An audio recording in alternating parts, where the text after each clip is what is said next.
putusan MK nomor 60 dan 70 ya, khususnya yang dibacakan tanggal 20 Agustus yang lalu tuh, ya ini tuh MK mau menebus dosa. Adanya keluar putusan Mahkamah Konstitusi ini sebetulnya memberikan kesempatan bagi partai politik supaya lebih berdaya lah. Walaupun syaratnya udah dipermudah sama MK, ternyata partai juga nggak memanfaatkan itu. Sekali lagi ini bukan soal siapa bisa diusung, partai mana bisa mengusung. Saya rasa lebih jauh dari itu. Calon tunggal itu kan bukan sesuatu yang ideal ya. Namanya pemilu itu kan kompetisi antar orang, bukan kompetisinya orang sama kota kosong. Kota kosong tuh jadi cara instan untuk menang gitu loh. Tentu nggak ideal yang namanya demokrasi. Jangan main-main loh, masyarakat tuh ngikutin gitu. Iya, dan mengawal semuanya. Dan sekali lagi ini bukan soal siapa bisa maju, siapa nggak bisa maju, tapi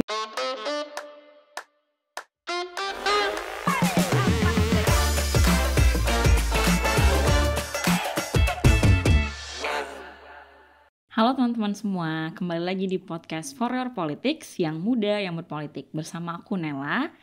Nah, kalau teman-teman ingat nih, kemarin akhir Agustus lalu tuh kita sempat dihebohkan nih oleh negara gitu ya.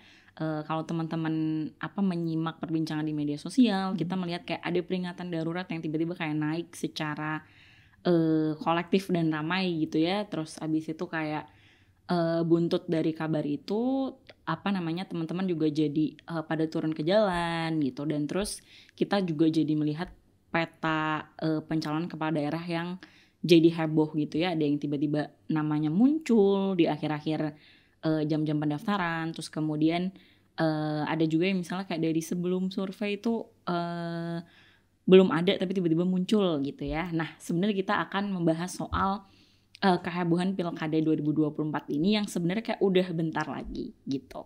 Nah, kita langsung aja sapa tamu kita gitu ya, yang udah ada di studio Tirto. Kali ini sudah ada Mbak Ninis dari Perludem atau Perkumpulan untuk Pemilu dan Demokrasi.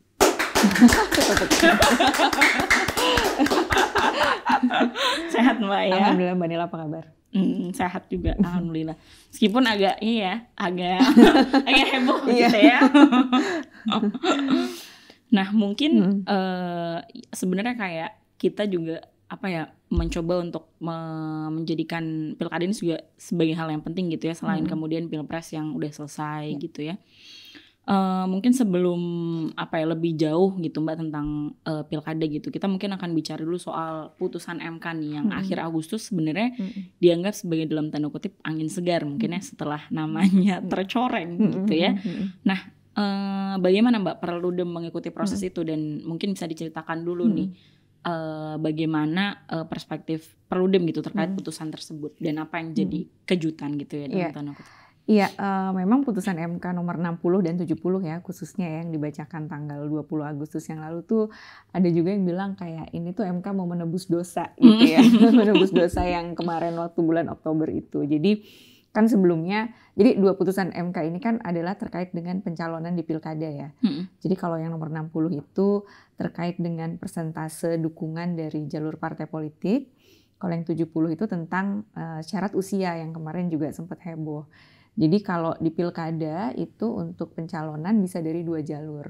Jalur perseorangan sama jalur partai politik.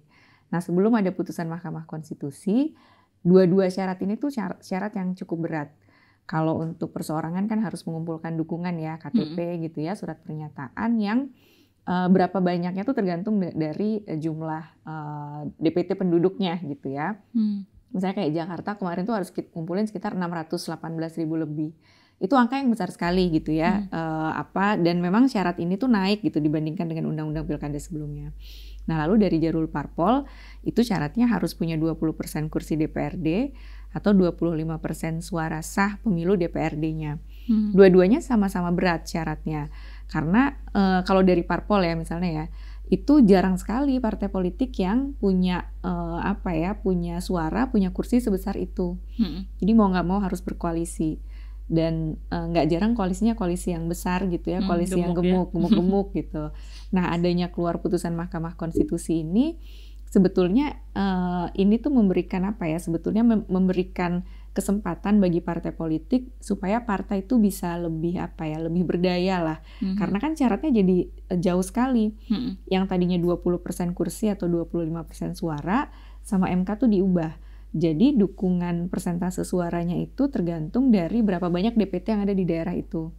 Rentangnya 6,5 sampai 10%. Kan jauh ya dari 25%, terus dikurangin jadi 6,5 sampai 10%. Nah harusnya partai politik kan ya seneng ya, artinya selama ini kalau di koalisi besar kan dia dukung kadernya orang. Nah ini tuh dikasih kesempatan sama MK untuk syaratnya dipermudah gitu ya. Dia kalau punya kader bisa diusung sendiri tanpa harus berkoalisi. Nah kalau yang putusan nomor 70 itu kan di beberapa bulan yang lalu tuh ada putusan Mahkamah Agung yang mengatakan bahwa kan ada syarat calon ya di pilkada itu ya. Syarat calonnya tuh harus berusia minimal 25 tahun untuk calon bupati wali kota, 30 tahun untuk calon gubernur. Nah sama putusan Mahkamah Agung kan dibilang syarat calon ini dilihatnya nanti waktu pelantikan. Nah MK bilang ya enggak, namanya syarat calon tuh ya saat ditetapkan jadi calon gitu ya. Apalagi MK bilang kan nggak ada pemilu, nggak ada bedanya pemilu sama pilkada. Kalau di pemilu ya syarat usia tuh ya saat pencalonan, kenapa pilkada mau dibuat pelantikan. Nah MK menegaskan bahwa ya syarat usia 25-30 ini ya saat penetapan sebagai calon gitu. Nah jadi makanya kemarin ketika sebelum putusan MK kan ada kekhawatiran, oh nanti akan semakin banyak calon tunggal, apalagi koalisinya besar-besar gitu ya, atau misalnya dengan syarat usia ini memuluskan jalannya seorang anak presiden gitu. Dengan putusan MK ini kan akhirnya rombak total gitu akhirnya, dan ini dinilai sebagai ya baik juga buat demokrasi kita gitu. Berarti sebenarnya ini bisa dilihat sebagai hal baik sebetulnya putusan MK waktu itu ya. Oke. Nah, kemudian kan putusan itu akhirnya dituangkan dalam PKPU ya Mbak ya. Betul. Setelah gagal dijegal gitu ya dalam tanda kutip melalui revisi pilkada gitu ya. Nah sebenarnya gimana Mbak, apa perlu melihat manuver DPR yang waktu itu ya tiba-tiba gitu ya, dan setelah batalnya rapat paripurna kemarin nih gitu kan, dan sudah keluar PKPU gitu, apakah masih ada nih yang perlu kita khawatirkan gitu ya, kan mengingat kayak tiba-tiba nih suka ngapain gitu betul, kan betul. ya. Iya, memang iya kan tadi ya ketika tanggal 20 Agustus MK memutuskan itu kan ini kayak jadi baik nih buat iklim demokrasinya. Sekali lagi ini bukan soal siapa bisa diusung, partai mana bisa mengusung, saya rasa lebih jauh dari itu. Ini hal yang baik. Nah tapi yang kemudian publik kaget gitu, sehari setelahnya DPR sama pemerintah langsung mau revisi undang-undang pilkada yang nggak ngikutin putusannya MK gitu. Padahal kan putusannya Mahkamah Konstitusi itu final dan mengikat. Final dan mengikat itu bukan cuman ke yang memohonkan saja, kan yang memohonkan kan Partai Buruh dan Partai Garuda. Mengikatnya tuh ke seluruh warga bangsa gitu loh. Jadi termasuk ke DPR dan pemerintah. Jadi kalau mau revisi undang-undang pilkada ya harus ngikutin putusan MK dong. Tapi kan kemarin mau direvisi dengan tafsirnya sendiri. Misalnya 20 rentang persentase itu hanya untuk partai yang nggak punya kursi di DPRD, atau misalnya syarat usia tuh mau diberlakukannya nggak sekarang tapi nanti gitu ya, nanti. 2029 gitu misalnya. Ya kemudian ini yang menurut saya ini udah melampaui logika publik gitu loh. Makanya masyarakat kan marah ya, karena kayaknya kan kita ngelihat praktik-praktik menyimpangi konstitusi dengan dengan hukum gitu ya, dengan cara-cara revisi cepat kan ini nggak yang pertama kali, tapi udah beberapa kali, dan saya rasa yang kemarin tuh ya udah melampaui ininya masyarakat ya, karena kita ngelihat kayak ini MK-nya udah mau, tadi ada yang bilang MK-nya ini mau nembus dosa, tapi kok sama DPR dan pemerintahnya malah nggak diikutin gitu. Makanya kenapa kemudian banyak yang turun ke jalan gitu ya, demo nggak cuma di Jakarta, di daerah-daerah, terus di medsos pun juga ada hashtag kawal putusan MK dan segala macam. Saya rasa itu bentuk dari kepeduliannya publik gitu, dan harapannya memang tentu nggak berhenti di kemarin aja, karena kan sebenarnya kemarin apa yang terjadi, masyarakat bersuara ya, bahkan masyarakat kan bukan cuma teman-teman masyarakat sipil aktivis gitu ya, mahasiswa, tapi semua banyak kalangan, public figure gitu ya, penyanyi, komika kan semua turun ke jalan. Itu nunjukin bahwa jangan main-main loh, masyarakat tuh ngikutin gitu. Iya, dan mengawal semuanya. Dan sekali lagi ini bukan soal siapa bisa maju, siapa nggak bisa maju, tapi ini nunjukin bahwa tahapan pilkada ini tuh ada masyarakat yang ngawasin, bukan cuma kemarin saat mau bikin PKPU-nya, tapi juga nanti sampai hari H. Nah ketika kemarin terus kemudian DPR dan pemerintah mengatakan revisinya dibatalkan, nggak jadi. Apakah kan kemudian kayak rasanya kok kayak heroik sekali bilang kami sudah mengakomodir ininya publik. Tapi padahal memang harusnya begitu ya. Iya, ya harusnya kayak gitu. Dan kemudian kan alasannya adalah karena nggak quorum gitu kan, waktu itu dibilang nggak quorum, terus misalnya dibilang karena pendaftarannya udah tanggal 27, sementara kalau mau rapat paripurna lagi harus minggu depannya, udah nggak ada waktu. Jadi tapi publik tuh nggak dikasih alasan yang kami memang mau bikin PKPU yang sesuai putusan MK karena memang kami taat konstitusi. Kayaknya nggak ada deh pernyataan itu, tapi pernyataannya lebih kayak ya ini kami tunda, ya kami batalkan dulu gitu ya, tapi yang lebih alasan tadi ya nggak quorum dan sebagainya. Tapi bukan, ya ini jadi pertanyaan ya, kenapa sih kita nggak bisa bernegara dan berhukum tuh on the track gitu loh, jadi sebenarnya mereka ada upaya untuk kesana ya. Betul. Itu makanya kemarin saya rasa walaupun publik juga ketika disampaikan ini batal revisi undang-undang pilkadanya, publik tenang aja. Saya rasa bukan kemudian tujuannya adalah untuk menenangkan publik, tapi ya publiknya harus terus waspada gitu loh, karena ya tadi bisa jadi kan cepat sekali kan, cepat sekali kan kemarin gitu. Tapi kira-kira gimana Mbak? Maksudnya kayak apa tuh kekhawatiran yang mesti ditumbuhkan gitu atau kita rawat gitu terkait hal itu tuh?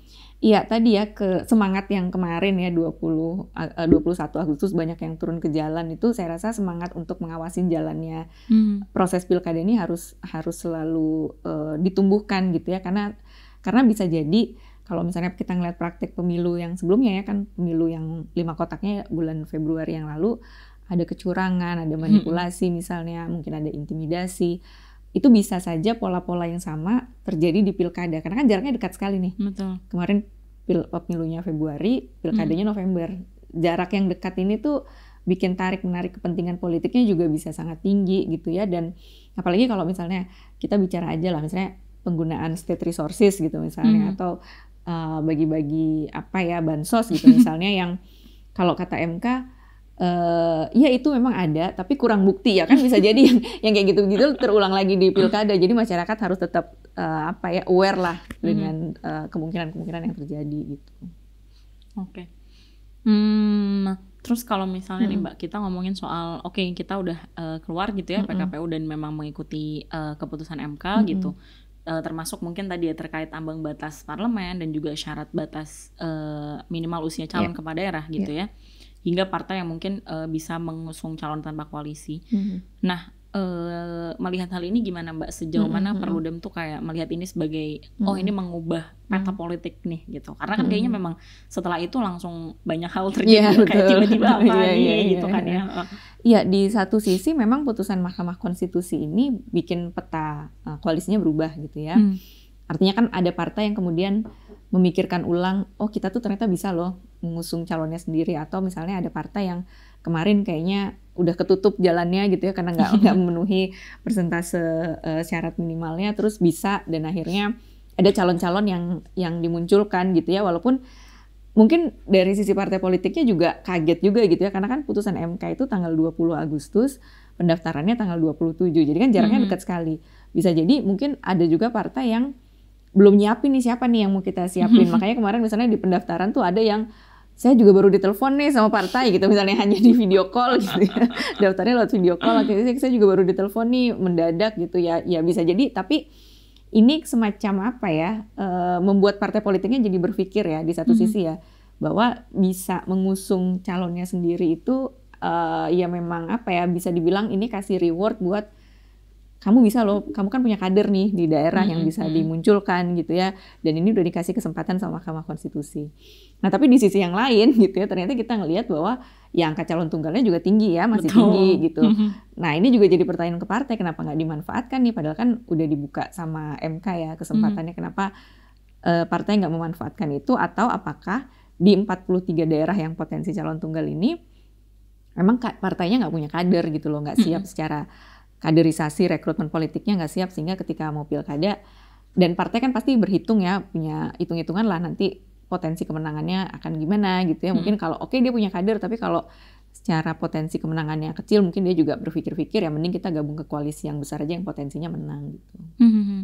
Ketika kita mau mengelaborasi lebih lanjut nih Mbak, kita mungkin bisa mengelaborasi lebih lanjut soal itu ya, calon tunggal gitu ya, karena kan sebenarnya masih ada tadi tuh 43 gitu ya, dan apakah Mbak Nenis melihat ini sebagai ya sebenarnya bisa menahan gelombang calon tunggal ini, atau sebenarnya seperti apa ya dengan masih tingginya angka itu ya Mbak ya?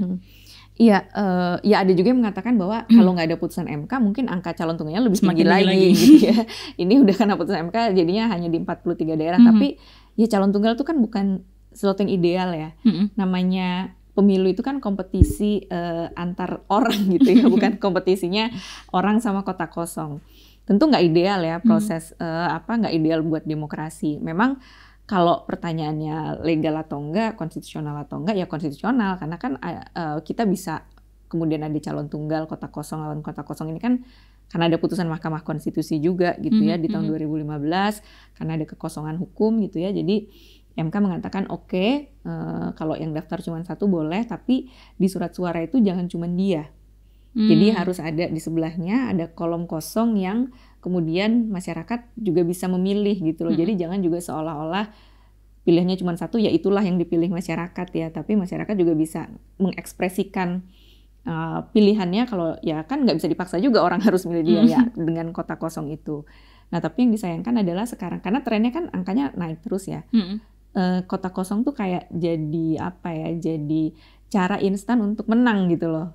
Karena trennya di pilkada 2015, 17, 18, 20 mayoritas calon tunggal tuh selalu menang. Pernah kalah misalnya di Kota Makassar gitu. Ya itu aja Iya tuh kota kosong yang menang gitu ya. Cuman mayoritas selalu menang. Jadi kan ini bisa dibilang bahwa ya kalau mau instan menang ya dengan kota kosong aja. Tentu kan nggak ideal yang namanya demokrasi kan. Demokrasi itu kalau esensinya apa sih ya kompetisi yang setara gitu ya. Dan harusnya ada opsi ya. Betul. Nah dengan kalau calonnya cuma satu kan nggak ada diskursus perdebatannya gitu ya. Debat publiknya nggak ada, membandingkan visi dan misinya juga nggak ada. Dan publik yang malah jadi apa ya publik kan jadi kayak pasrah aja ya kan. Penentuan calon ini kan di elit ya.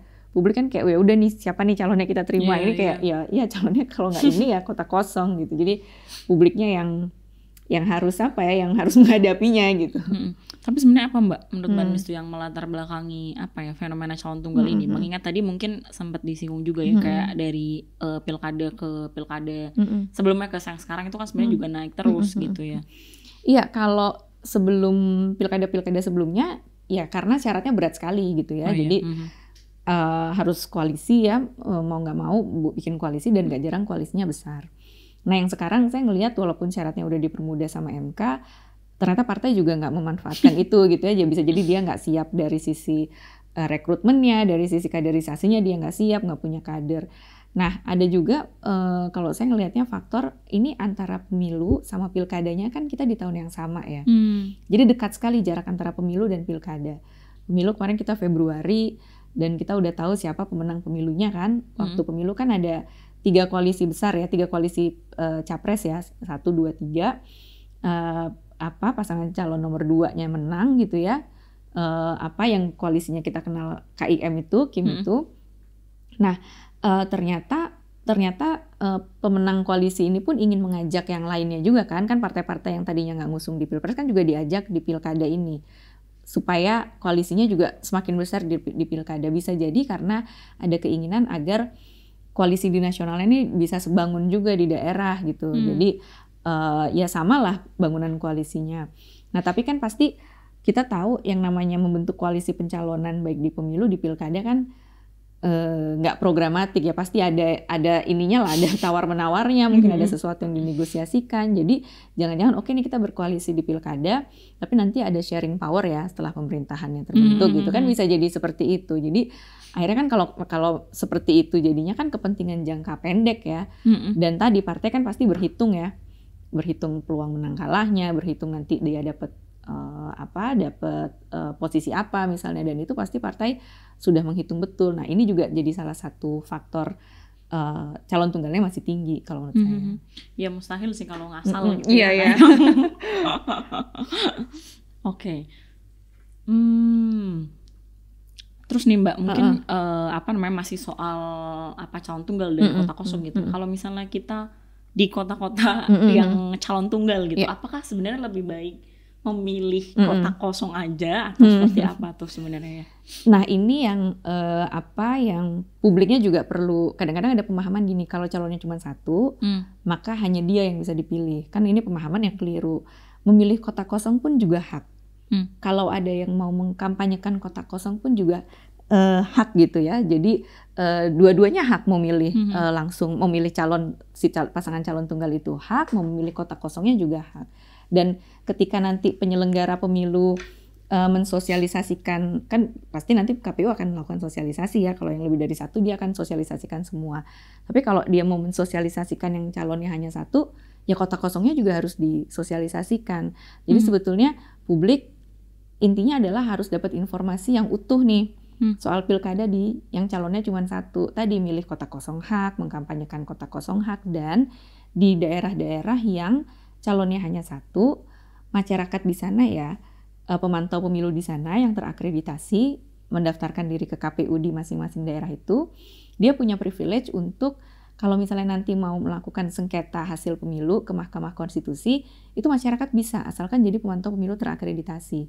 Nah, sementara kalau yang pilkadanya diikuti lebih dari satu pasangan calon, yang bisa bersengketa di MK ya, PHPU di MK, itu hanya antar pasangan calon. Jadi misalnya pasangan A sama pasangan B, yang A kalah, A mau bawa ke MK ya hanya bisa A, masyarakat nggak bisa. Tapi kalau yang calonnya cuma satu, itu masyarakat bisa bawa ke MK. Bersengketa di MK tuh bisa, asalkan terakreditasi di KPU-nya ya, jadi harus daftar. Nah ini kan publik harus tahu ya hak-haknya itu apa, jadi nggak yang udahlah pasrah aja calonnya cuma satu, tapi ada banyak sekali apa ya, ini kan privilege ya, mereka bisa kalau misalnya nanti menemukan kecurangan, menemukan pelanggaran gitu ya, itu bisa dilaporkan, dikumpulkan, dan bisa dibawa ke Mahkamah Konstitusi kalau memang itu terkait dengan hasil pemilu gitu. Apalagi sepertinya KPU tidak memberikan ruang ya untuk sosialisasi kota kosong itu ya. Jadinya kayak mungkin jadi kurang aware juga kita ya sebagai publik kayak bahwa itu juga bagian dari hak sebetulnya. Iya, mungkin publiknya jadinya malah ya udahlah mending nggak usah datang ke TPS gitu. Jadi milihnya itu, padahal nggak apa-apa datang aja ke TPS. Kalau misalnya nggak suka dengan si calon tunggal ini ada yang nggak ideal juga sih, memang kan nggak ideal, tapi ya kita tetap punya alternatif pilihan walaupun milihnya kota kosong gitu. Oke.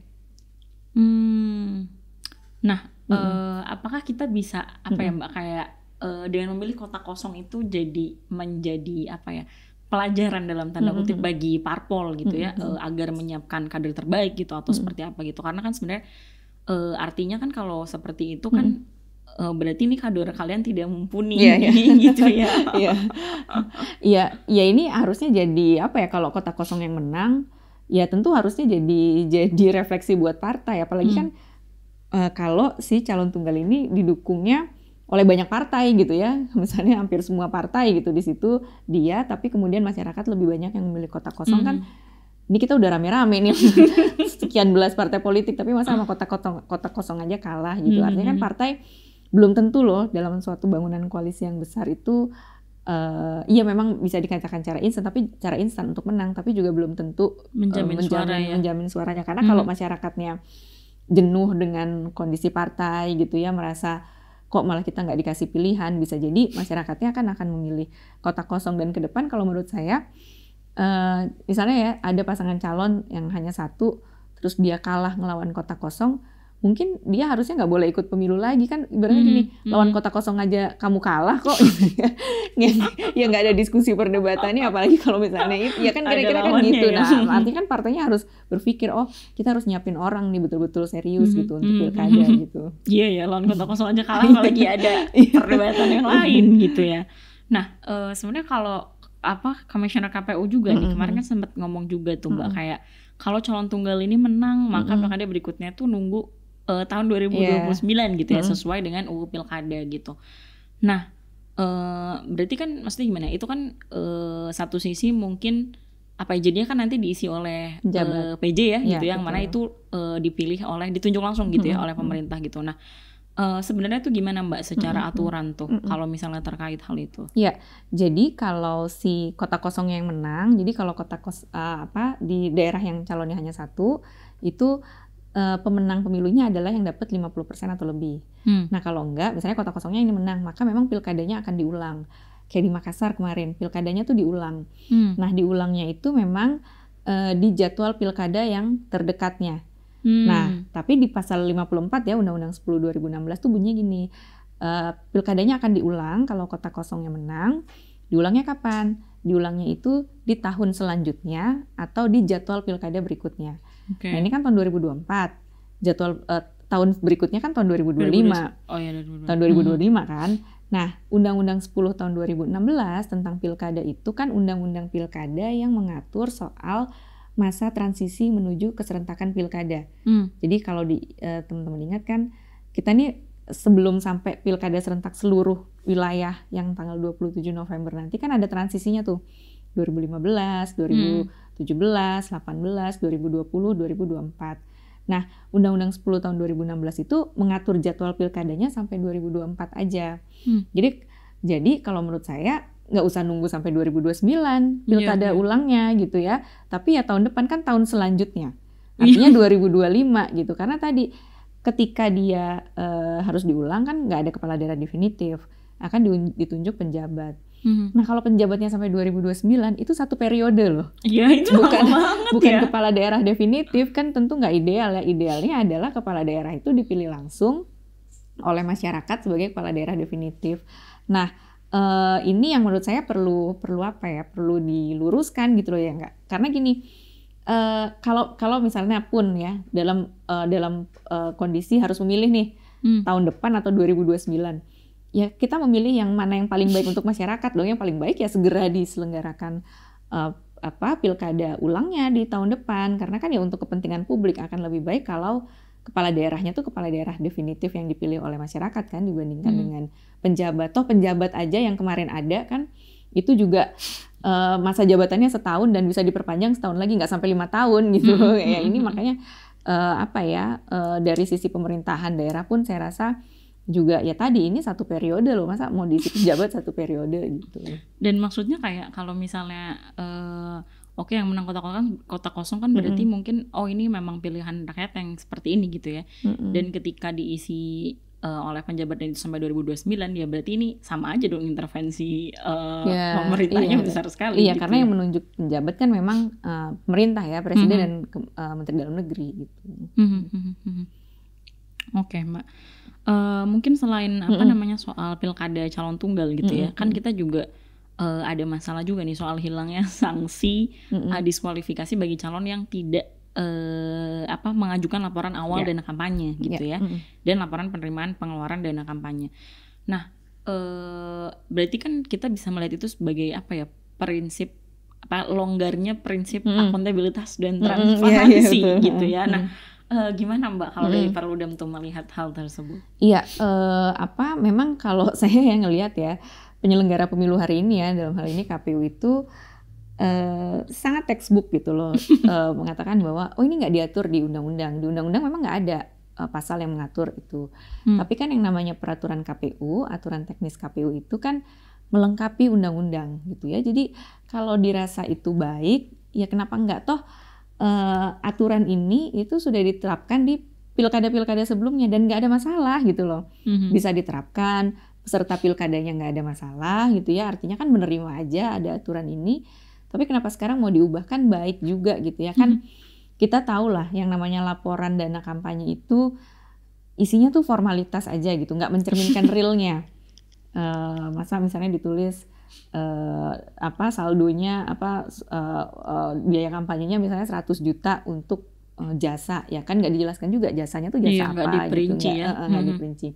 Nah dengan laporan dana kampanye yang kemarin sudah ada laporan awal, laporan penerimaan sumbangan, laporan akhir saja itu belum mencerminkan realnya, apalagi kalau salah satunya diputus nih, salah satunya nggak ada gitu. Padahal laporan dana kampanye itu kan salah satu instrumen publik untuk indikator untuk menentukan hak politiknya kan.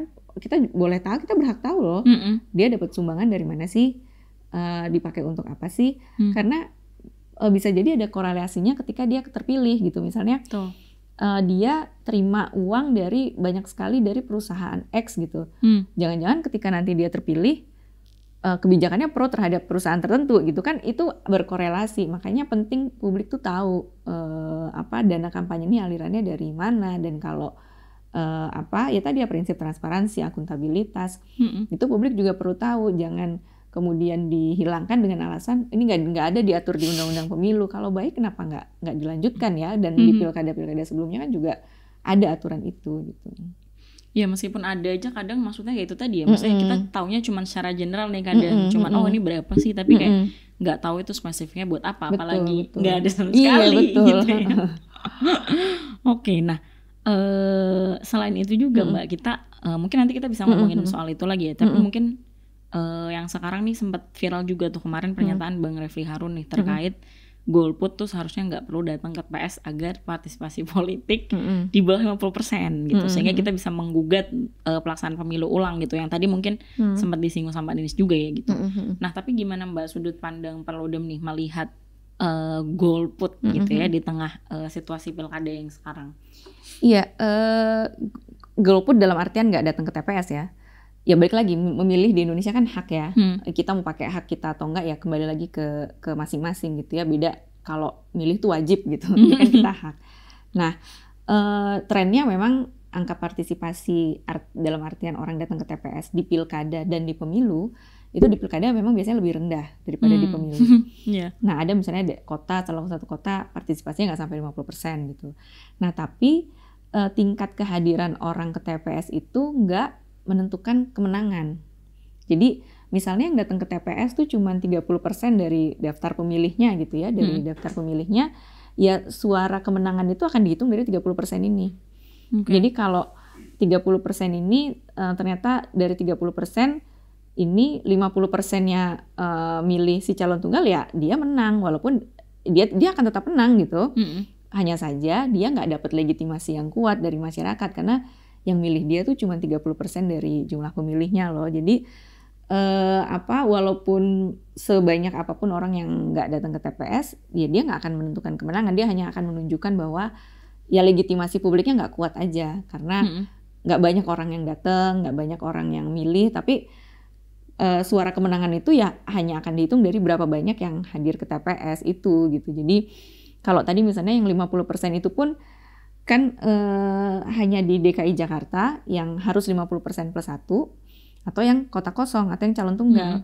Kalau daerah-daerah lain ya berapapun menangnya ya, misalnya dia menang di angka 30%, yang lain nggak sampai 30%, ya dia bisa jadi kepala daerah terpilih gitu. Jadi ya tadi nggak mempengaruhi hasil pilkadanya, hanya nunjukin seberapa kuat sih legitimasinya gitu.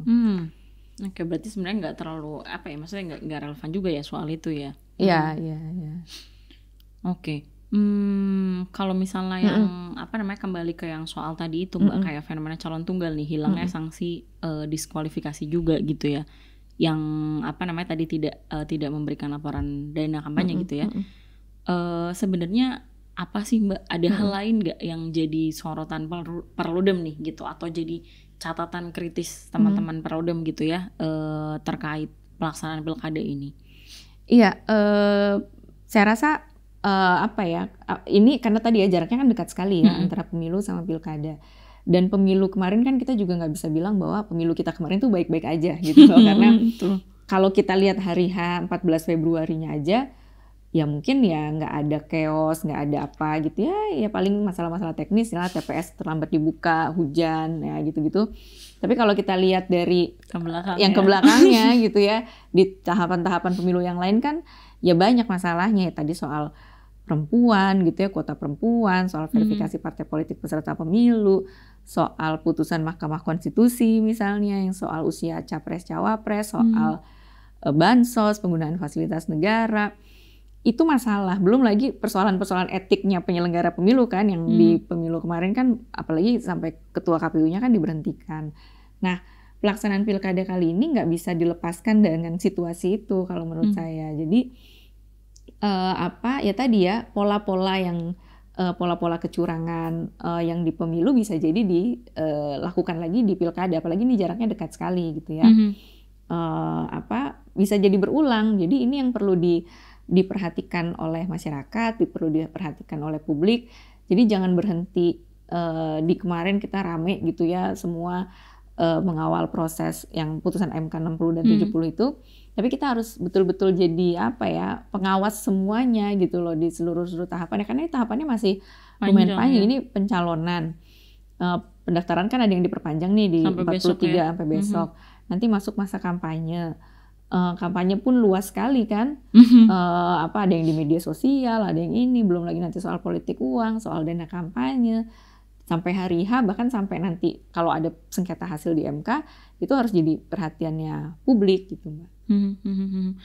Tapi sebenarnya kalau misalnya menurut Mbak Nis juga nih, kayak kenapa partisipasi pilkada itu selalu cenderung lebih rendah gitu ya, selain mungkin kalau tahun ini mungkin karena dalam 1 tahun gitu ya, 1 tahun yang sama gitu, tapi juga mungkin ada faktor-faktor lain yang misalnya tadi ada mungkin kekecewaan gitu ya yang sebelumnya gitu ya gitu di pilpres gitu, atau misalnya kayak kalau dari Perludem gimana Mbak, apa yang jadi faktor yang latar belakang hal itu tuh, karena kan maksudnya tadi Mbak Nis juga sempat singgung tuh misalnya kayak selalu gitu ya, hampir di setiap pemilu gitu ya, kayak di pilkada itu memang selalu lebih rendah gitu.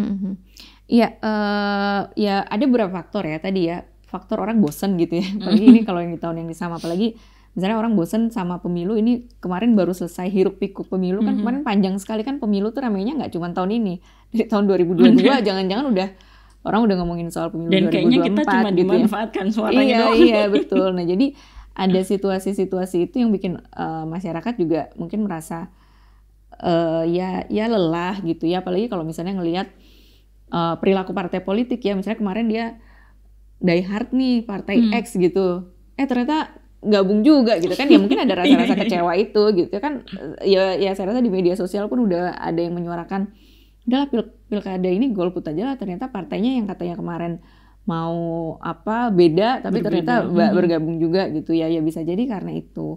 Nah ya biasanya karena itu ya faktor-faktor, karena ini kan kita boleh dikatakan sejak 2014 ya, hampir setiap tahun ada pemilu. 2014 kan ada pemilu nasional, legislatif, presiden. 2015 ada pilkada serentak, 2017 ada pilkada serentak, 2018 ada pilkada serentak, 2019 ada lagi, 2020 pas Covid juga ada gitu ya.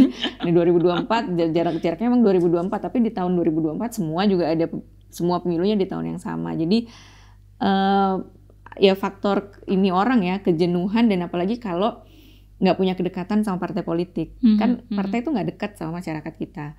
Jadi ada yang namanya party ID ya, party identification kita tuh sangat rendah gitu loh. Orang tuh nggak bisa mengidentifikasikan dia tuh kalau partai itu partai apa. Mungkin ini nggak apple to apple ya, tapi kalau di Amerika kan orang bisa dengan sangat tegas bilang saya ini Demokrat, saya ini Republik. Di kita kan nggak ada. Karena gitu, mungkin opsinya juga lebih sedikit ya. Kalau di kita kayak iya banyak dan nggak ada yang dekat sama masyarakat gitu. Jadi kayak ya faktor itu bisa jadi salah satu intinya juga ya kenapa kemudian kehadiran orang ke TPS-nya jadi lebih rendah gitu. Tapi yang menarik adalah waktu Covid kemarin 2020 kan ada pilkada ya waktu Covid ya. Itu angka orang datang ke TPS-nya tuh 75%. Oke. Oh tinggi juga ya? Tinggi, tapi kalau dibandingkan sama pemilu 2019-nya, 2019 itu 82% gitu. Jadi masih lebih rendah. Karena pada waktu itu semua instrumen pemerintah tuh sosialisasinya gencar sekali. Pilkada sehat, Covid nggak apa-apa, pilkada ya semua turun lah, spanduk-spanduk di mana-mana gitu. Jadi ada faktor itu juga kalau menurut saya waktu 2020 yang lalu. Iya itu Covid juga diterabas ya. Iya. Padahal masih baru-baru Covid kan.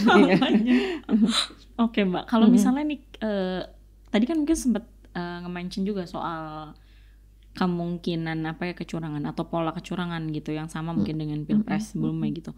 Kalau misalnya itu terjadi nih Mbak di pilkada, apakah kita sebenarnya sebagai publik nih bisa menggugat?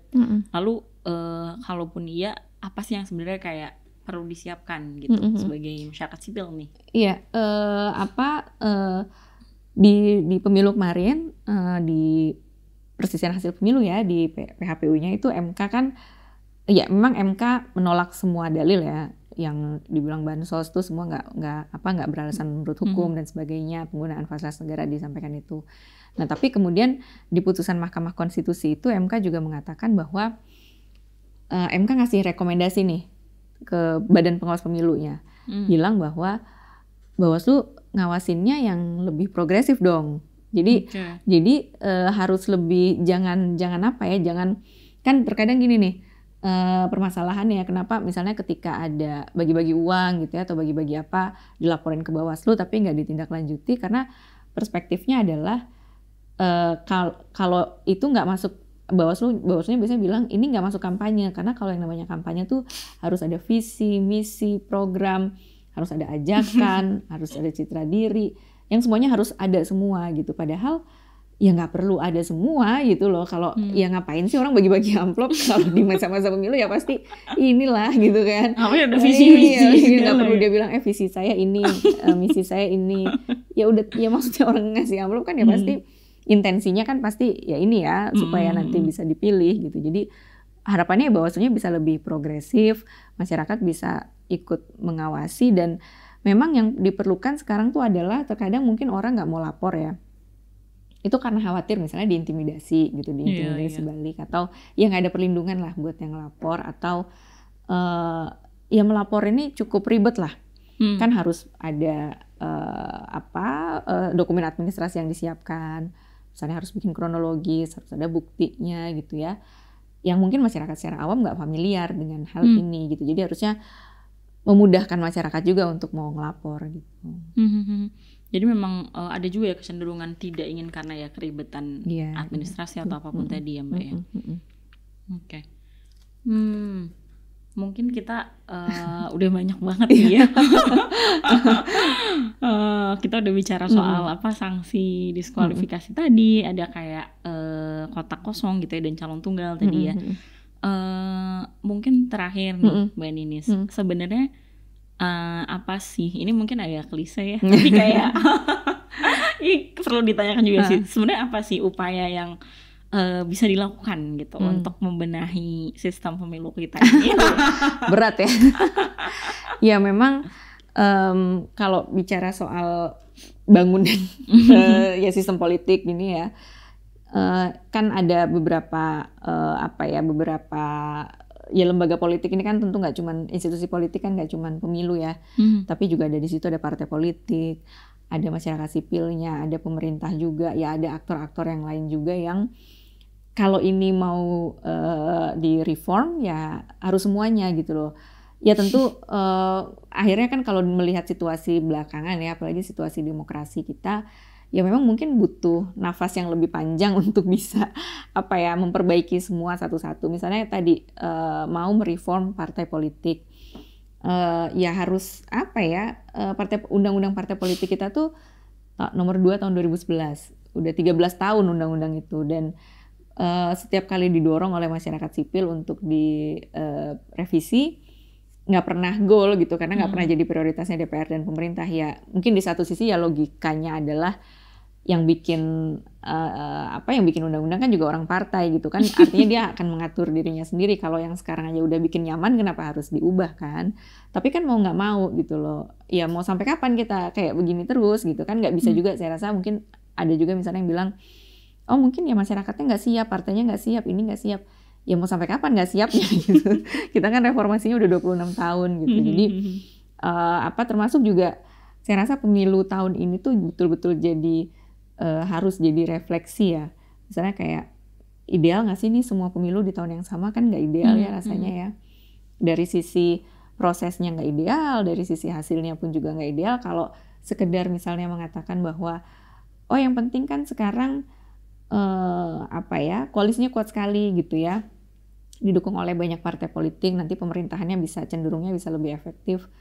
Ya kan kita bukan menghadapkan misalnya mungkin lebih efektif, tapi kan yang harus dibayar kan demokrasinya jadi turun gitu loh. Kayak misalnya calon tunggal tadi ya, bisa jadi nanti kepala daerah terpilihnya efektif sekali didukung oleh partai-partai yang ada di DPRD, tapi kan demokrasinya jadi hilang kalau milihnya cuma satu. Nah ini kan artinya nggak, check and balancesnya kan bisa jadi nggak ada gitu. Jadi menyadari bahwa yang namanya demokrasi itu seperti itu gitu ya, value-nya itu hal yang penting sih kalau menurut saya untuk bisa kita mau memperbaiki tatanan kepemiluan kita gitu. Ya apalagi kalau itu udah rendah, habis itu tadi akuntabilitasnya juga nggak ada, kayak ini kita sebenarnya ngapain? Iya betul. Oke, jadi memang banyak sih ya Mbak. Maksudnya kalau kita ngomongin membenahi sistem nih dalam tanda kutip, memang maksudnya kita juga punya elemen parpol, kita punya penyelenggara pemilu, kita ngomongin presiden atau apa gitu ya. Oke, semoga tadi obrolan kita yang sangat panjang ini gitu ya, paling nggak bisa ada yang diingat nih oleh teman-teman gitu ya. Dan mungkin apa yang udah diomongin sama Mbak Ninis tadi juga kayak bisa memberikan kesadaran ke teman-teman kayak kira-kira apa saja sih hak kita sebagai warga negara dan kita sebagai masyarakat sipil gitu. Jadi semoga bisa menjadi pelajaran untuk teman-teman dan bisa merawat dan menumbuhkan semangat kita, nafas kita untuk tetap bisa mengawasi pilkada ini, karena ini juga sama pentingnya dengan pilpres sebelumnya gitu teman-teman. Jadi jangan lupa like dan subscribe YouTube Tirto ID. Sampai jumpa di episode selanjutnya For Your Politics, yang muda yang berpolitik. Dadah.